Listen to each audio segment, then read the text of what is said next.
we're here to bring a new type of news show. New insight, new style, and new topics every day. We are News Generation. Bringing news just for you. It's Wednesday, July 23rd here in Seoul. I'm Lee Soo-jin, and this is News Generation. Joining us today is Ki Kim. Happy Hump Day. Happy Hump Day, and also Grace is with us today. Happy Wednesday. And both are here to speak on behalf of people in their 20s and 30s. So it's Wednesday, which means we're going to begin with our keyword news, where we look at a story that has been gaining traction over the past 24 hours. And today's keyword is travel trends. As you plan your summer getaway, you might be wondering when most people are taking their vacations and where they're headed. According to a recent survey by the Ministry of Land, Infrastructure and Transport and the Korea Transport Institute, the busiest travel period this year is expected to be from July 26th to August 1st, with nearly 20% of respondents saying they plan to take their break during that week. And the survey also found that around 78% of respondents plan to travel domestically, marking a 2.2 percentage point increase in domestic travel compared to last year, suggesting that more people are choosing to spend their summer holidays right here in Korea. So Grace, why do you think more people are choosing to travel domestically this year compared to last year? And what are some underrated domestic destinations that you'd recommend for a summer trip? Well, Korea has plenty of attractive travel destinations, so I understand why many people are planning to just stay within the country this summer. Traveling domestically is the easier way to go without having to go to the airport, going through security, getting on a flight somewhere. Plus, I think the prolonged economic slump and high prices globally are some reasons why people are choosing to stay in Korea this summer. While popular destinations like Jeju Island or Sokcho are always great, I also recommend exploring Samcheok, which is in Gangwon State. It's a quaint little town along the eastern coast that's much cooler than the capital city during the summer. The oceanside accommodations are really beautiful and the seafood there is delicious. So traveling domestic is actually a lot less commitment, which is why I also like traveling domestically. And there's still a lot of places that people haven't been to. Like, I've never been to Samcheok, which sounds really like a place I would love to. So what are your thoughts on this, Ki? Well, you talked about July 26th and August 1st being the busiest time, and most of the child daycare centers and kindergartens have vacations during that period, so it sort of explains why. And like I said last week's episode, there are two long vacations this year. We already had one in May and another one coming for Chuseok. So I guess many people tend to have a short break for summer, and they do go to places that are not that far away. And one of the places I really recommend is Pyeonsanbando. It's located in Busan County, Jeollabuk-do Province. This coastal gem lies along Korea's west coast and is part of the Pyeonsanbando National Park, one of the few national parks in the country that spans both mountain and marine ecosystems. Dramatic cliffs of Cheseokgang, tranquil shores of Gyeokpoang Port, peaceful Naesosa Temple nestled in the forest, and traditional Gomso salt field appeared a lot in dramas, movies, TV shows, and it's only 3 to 4 hours drive from Seoul, and sunset's just amazing. But my best choice is always staycation. So many great boutique hotels in Korea nowadays. I just lay down and, order room service and watch TVs or Netflix. So whether you're planning a beach getaway, a city staycation, or a countryside escape, it looks like more people than ever are choosing to explore what Korea has to offer. So wherever you go, whenever you travel, I hope you stay safe, whether you decide to avoid that peak vacation period or join in and go with the flow. And that concludes our keyword news for this Wednesday. So as we make our way through the middle of the work week, we're turning our attention to something a little more fun for anyone looking to make the most of their summer. Let's take a look at the screen to learn more. We're now well into the heart of summer, and with the temperatures soaring, many people are heading out in search of the perfect way to cool off. Whether it's a quick day trip or a weekend escape, water-friendly destinations are a popular choice this time of year. And one place that's been grabbing attention lately is a unique urban beach-style festival, complete with swimming pools and water slides, all designed to help people cool off and escape the heat. But this is just one of the several fun and refreshing spots you can enjoy here in Korea during the summer vacation season. So today, we're taking a closer look at a few of them. So as we just saw in the video, it's clear that water-friendly destinations are a popular choice this summer. So whether you've already been on a trip or are still figuring out your plans, one thing's for sure, finding ways to cool off in this heat is really a must. And that's why for today's main discussion, we're diving into some of the top places to beat the heat this summer, from unique urban festivals to hidden water spots around Korea that are perfect for a refreshing escape. So let's start with this key. Have you already been on your summer break, or are you still making plans? So can you tell us more about this? Well, we talked about this last week. I'm a freelancer, so debating about summer break and when to go to summer break is not an option for me, but I've taken a short trip down to Osaka with my mom. But I'm planning to go to camping with my son. We've seen these things called glamping, glamorous camping, where everything is pretty much prepared. Looks like camping, but it's well prepared with a nice bedding, perfect barbecue, great looking views. And my son especially likes the one where they modified inside a caravan. There's a bed and small bathroom inside, like a camping car, shared kitchen outside for everyone to use, small private barbecue place in front of the caravan. And there's many places like this near Seoul. Right, so glamping actually is something that it's on my bucket list as well. I know some people who are camping fanatics, they don't really count that as real camping. But if it's a way, right, I mean, that is true. But it's a way to experience nature while, still I mean, enjoying it's the work. also hard to collect all those camping gears and expensive. Right, Where to store is right. another problem. So glamping sometimes it's a nice option. Right, it is. What are your thoughts on this, Grace? Yeah, I'm also one of those people that are planning to stay in Korea this summer, and maybe I'll go and enjoy some water activities to keep cool. I actually went kayaking on the Han River, and it was really nice. It was really beautiful. And Gangneung is also another option. It's just an hour and a half away from Seoul. It's known for its water activities, from jet skiing to banana boating to rafting, so maybe I'll check that out. I also want to go to the mountainside streams because I heard that there's like a tradition where you go to those streams and then cool off in like the cool mountainous areas, and then you eat some popular chicken stew, or it's called dakbaek soup in Korean. And supposedly there are a bunch of those types of restaurants around mountainous streams, so I definitely want to try that out. Eating hot food during the summer is also a way to beat the heat, and also. Real quick, I want to ask you about the kayaking. Oh, yes. So is this like a bunch of people? Like, how does this work? No, so actually it's a one-person kayak. You get into just like a single-person kayak. There's a teacher who guides you through the different routes along the Han River. It's really nice if you go during the PM, like maybe around 4 or 5 to see the sunset. Maybe 6 or 7 these days to see the sunset. And then you can also enjoy the wonderful night views of Seoul, which is really beautiful. That sounds like a fun activity to do, so thank you for that recommendation. But clearly we're not the only ones looking for ways to beat the heat. So with the heat kicking in, many are heading to the water to cool off. So to get a broader perspective on this, we turned to our viewers on the Arirang News YouTube channel and asked, what's your favorite place to enjoy the water during the summer? And here's what they had to say. The ocean was the most popular choice, with 40% of people saying it's their favorite place to enjoy the water in the summer. Swimming pools came in second at 24%, while rivers or lakes and mountain streams were tied, each receiving 18% of the votes. So it looks like people enjoy the ocean the most during the summer, which isn't all that surprising because there's just something about the sea breeze, the sound of waves, and the chance to really cool off that makes it the perfect summer escape. But for those staying in Seoul, you might be wondering where you can find beaches or pools right here in the city, right, Ki?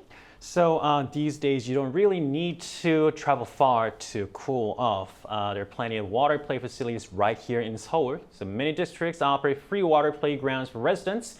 And the Hangang River swimming pools have become a seasonal favorite. They're located throughout the riverside parks and even stay open at night. And what's more surprising is that now you can enjoy water play right in the middle of Gwanghwamun Square as well. This area, known for the iconic statue of the King Sejong and the Sejong Center for the Performing Arts, is not only a symbolic center of Seoul, but also a must-visit destination for international tourists. So in the celebration of summer, a temporary water park has been set up, allowing both locals and visitors to beat the heat in one of the city's most iconic locations. Sounds like it'll be quite an interesting experience to be able to experience water parks, against a kind of unexpected kind of scenic backdrop. Exactly. So summer is always packed with these kind of fun events. Grace, are there any festivals or seasonal events this year that you'd personally recommend? Yeah, so going off on what Key said, the Seoul Summer Beach Festival is great. It started last weekend and it runs until August 8th.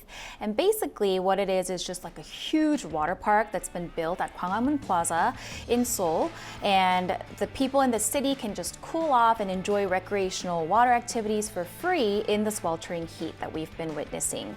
The swimming pool is 1.8 meters deep. The slides are pretty impressive at 8 meters and 10 meters long. And there's even a little water playground for children, which means that people of all ages can enjoy the summer here together. There's also a sandy beach zone and an indoor sand playground where you can just, play with sand and maybe build some sand castles. So the 2025 Seoul Summer Beach Festival you just mentioned has definitely been getting a lot of buzz. I've seen quite a few articles about it myself. But there's something unique about this year's edition. Can you tell us what makes it special, Key? Sure. So seeing people enjoying playing people with water in Gwanghwamun Plaza, where traditional palaces meet towering skyscrapers, it creates a strikingly unique scene, especially for foreign visitors. In fact, many international tourists have expressed genuine surprise and delight. And for many locals too, particularly those working in nearby office buildings, it's a refreshing change in the middle of the concrete forest that is central to Seoul. The sound of children laughing and splashing the water to each other has brought a sense of joy and relief. So it's a wonderful example of how urban spaces can be transformed into places of play and connection. So that's very unconventional but meaningful and extraordinary summer event. So Grace, how long has this Seoul Summer Beach Festival been running, and what makes this year's version different from the previous ones? Yeah, well, in fact, the festival was first launched 3 years ago, where there were 680,000 visitors the first year and 890,000 visitors the second year. So as you can tell, it is a pretty big event. Organizers are expecting even more visitors this year, so that's why they're extending the operating period this time around. This year also marks the 80th anniversary of Korea's independence, so the Seoul Veterans Affairs Regional Office is co-hosting the event, while LIG, a Korean arms manufacturer, is participating as a sponsor. So it's clear there's a lot to enjoy, from this Seoul Summer Beach Festival to other exciting spots around Korea this summer. And to hear more about what makes summer travel in Korea so special, we'll be soon speaking with a travel enthusiast from India who's explored the country firsthand. That's coming up right after the break, so don't go anywhere.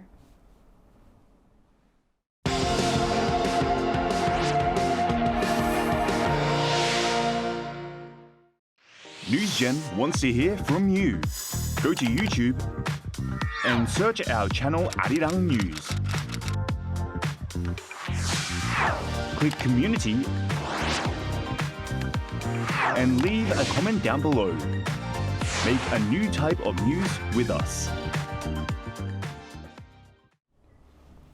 So joining us today is Napuru, who's from India and is a participant of Seoul Tours Organization's Global Seoul Made program. Hi Napuru, thanks so much for connecting with us today. Thank you so much for having me on this platform. So can you tell us about a place in Korea where you've enjoyed water activities or spent your summer vacation? What was the experience like? So I recently traveled to the Gapyeong city, which is located in Gyeonggi-do, and I think that is the most memorable place I could connect to, because Gapyeong city has like a lake, it has the mountains, and the pension where I went for the glamping, it has an indoor pool as well as the outdoor pool. And indoor because of the indoor pool, it was kind of having a privacy with the friends, and we could enjoy and like cook inside the house, and we could relax. So I think that was the most memorable for me. So how would you compare that experience in Gapyeong, Gyeonggi province, to summer holidays in your home country? And is there any noticeable differences? So back in India, I belong to Jodhpur city, Rajasthan, and Rajasthan is like a Thar desert. And I have also stayed in the capital city, Delhi, and both the places have like a hot and dry climate.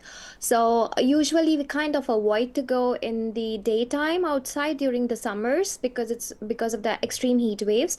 But post 4 to 5 p.m., we also have water parks. Within my country, we have water parks, we have cafes, And of course, like we go to like shopping malls and spend the time over there with friends and family. Great. Nupuru, do you have any personal recommendations for people spending their summer in Korea? It could be a place, a food, or even something fun to do. So I could say for especially if it's I'm talking about from the perspective of India. So we also have a food dessert which is very much similar to the bingsu, the Korean shaved ice cream. I would say we call it ice kagola or chuski in India. So it's very nostalgic for me because when I was child, I used to eat that a lot. So I think a lot of people can connect to the bingsu, and it's really nice to relax and eat that during the summers. So thank you so much for sharing your insight on like the similarities and differences. So it was really, I also want to try that. That sounds really good. Thank you for Yeah. joining us today. Thank you so much for having me today. Thank you. Thank you. So we just heard from someone from a different country about her experience spending summer here in Korea. It's always interesting to hear how summer vacations differ across cultures, what they enjoy, what surprises them, and what unique spots they've discovered. So we've talked quite extensively about the Water Festival Key, but are there any other great destinations across Korea you'd recommend? Places where people can really soak up the summer vibes, and feel free to include spots like outside of Seoul as well. First of all, it was a surprise to me there's something similar like patbingsu, the ice flakes here, Right. that's similar in India. Anyways, Korea is a peninsula, the land that's surrounded by the sea on three sides, making it an ideal destination for the beach lovers. So on the east coast, like Grace once said before, Yangyang has become a hotspot for surfers in Gangwon State, drawing enthusiasts from across the country. And nearby, the coastal views of Gangneung are simply stunning, as you can see from the screen right now. It's calm, scenic, and perfect for a summer escape. And of course, Jeju Island would be the #1 choice for anyone. Its emerald-colored water and unique volcanic landscapes offer a great experience. And what many people don't realize, though, is that Gyeongju, best known for its cultural heritage sites like Seokguang Grotto, also has beaches. The Kampo Coast is especially well known, and with the APEC summit being held in Gyeongju this coming October, and today marks exactly 100 days left until the APEC actually kicks off, is the perfect time to explore both the historical treasures and the lesser-known seaside beauty the city has to offer. So it's a city filled with culture, beautiful temples, mountains, historic relics, just like an all-one-in-one package. I'm really glad you mentioned Gyeongju because I feel like that's a good example of a place and it shows how summer travel doesn't always have to be about seeking thrills. You know, sometimes it's just about, slowing down, enjoying kind of the history and kind of local nature of Korea as well. Exactly. And also for those who aren't necessarily into water activities, are there any other spots or experiences in Korea that are worth checking out during the summer, Grace? Sure. Aside from all of the water activities and oceans in Korea, there's a lot of mountains, even within the metropolitan area, which makes them very accessible by public transportation. It's actually been found that almost half of all visitors to mountains like Bukhansan, Bugaksan, and Gwanaksan, with san meaning mountain in Korean, are foreigners. Hiking up the mountains, then stopping by the streams to cool off afterwards is something that I definitely recommend, especially in the summertime. And who's seen K-pop Demon Hunters? If you want to see the settings in the movie in person, you can visit all of them, probably just even within one day. Namsan, Myeongdong, and Pukchon are all located within the same vicinity right here in Seoul. I'm also glad that you mentioned mountains as well because mountains are actually one of Korea's main attractions, I feel like. Yes. And there's so many of them. Like whether you're a beginner or you're an experienced climber, there's a mountain like for every level of Yes. difficulty. So it's also a perfect way to escape the summer heat as well. So before we wrap up though, what are some fun and safe ways people can enjoy water activities during the summer? Any tips for first timers or families with kids? Families with kids, so I have like a bunch of families. All right, well, actually, especially for the families with kids, there's also a small water park here and there in Seoul. It's like a kids cafe, we'll call it, where we take kids to just play with a lot of different toys, but this time with water. It's not only just it just doesn't run during the summer, but they also run during the winter too, because they run warm water during the winter. So it's all season long. So if you have a kid, you can just go there for fun during the weekend or even during the weekdays. So I guess that's a place where you can go all year. That sounds really convenient. So what about you, Grace? Do you have any tips for us?